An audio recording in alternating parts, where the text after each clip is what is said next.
Assalamualaikum warahmatullahi wabarakatuh. Selamat pagi anak soleh dan soleha. Mari kita buka pelajaran hari ini dengan membaca Bismillahirrahmanirrahim. Kita akan belajar tematik muatan pelajaran bahasa Indonesia, menentukan ide pokok dalam tabel.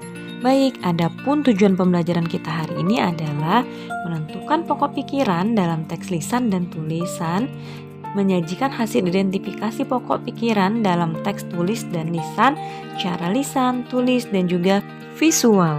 Kita mulai ya, menentukan ide pokok dalam tabel. Ide pokok itu adalah inti atau dasar permasalahan pada suatu teks.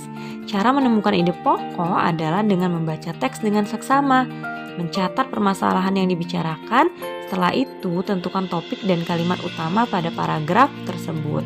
Agar lebih mudah, kita akan menentukannya menggunakan tabel. Dan perhatikan contoh berikut. Manfaat berjalan kaki selama 30 menit. Masih ada orang yang kurang suka berjalan kaki untuk menempuh suatu jarak. Orang-orang lebih senang menggunakan kendaraan untuk menghemat waktu dan tenaga. Padahal berjalan kaki memiliki banyak manfaat yang baik untuk tubuh. Berjalan kaki merupakan contoh olahraga ringan yang dapat dilakukan dimanapun. Kita tidak perlu berjalan kaki hingga berjam-jam. Berjalan kaki dalam waktu 30 menit sudah dapat meningkatkan kesehatan tubuh. Nah, berjalan kaki secara teratur dapat memperbaiki sistem saraf.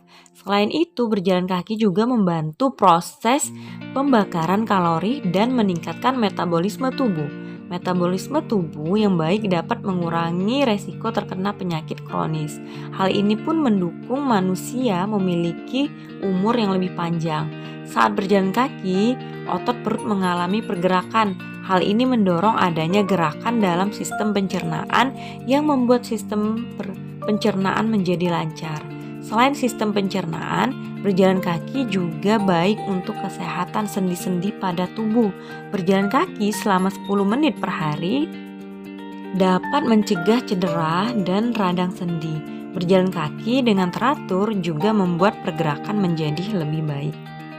Dari teks yang kita baca tadi, berikut adalah ide pokok setiap paragraf yang kita buat di tabel. Yang pertama, pada paragraf pertama, ide pokoknya masih ada orang yang suka berjalan kaki untuk menempuh suatu jarak. Pada paragraf kedua, berjalan kaki secara teratur dapat memperbaiki sistem saraf. Dari kedua ide pokok tersebut, anak soleh bisa paham ya. Baik, kita lanjut lagi. Yang B, menentukan ide pokok pada teks lisan. Nah, selain teks tertulis, ide pokok juga dapat ditemukan pada teks lisan. Teks lisan itu adalah hasil pembicaraan seseorang atau hasil percakapan yang dicatat. Misalnya, teks pidato kepala sekolah atau teks percakapan. Berikut adalah cara-cara menentukan ide pokok pada teks lisan. Yang pertama, mendengarkan seluruh isi teks dengan saksama. Yang kedua, mencatat permasalahan atau peristiwa penting. Yang ketiga, menentukan topik dan kalimat utama yang menjadi inti pembicaraan. Dan terakhir adalah menentukan ide pokok pada kalimat utama yang telah ditemukan.